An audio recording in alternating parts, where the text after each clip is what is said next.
আসসালামু আলাইকুম আমার প্রবাসীর ভাইয়েরা।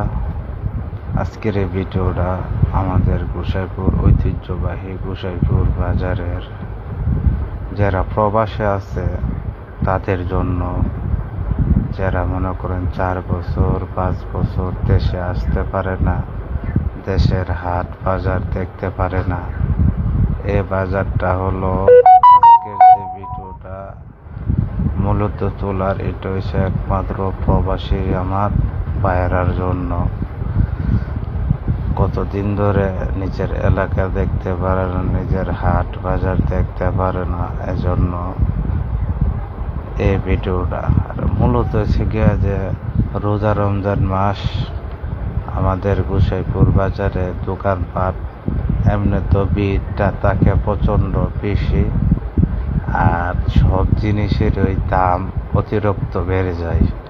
রমজান মাসে গোসাইপুর বাজারের মালের দাম অতিরিক্ত বেড়ে যায়, অন্য বাজারের থেকে দ্বিগুণ দাম হয়ে যায়। আসসালামু আলাইকুম।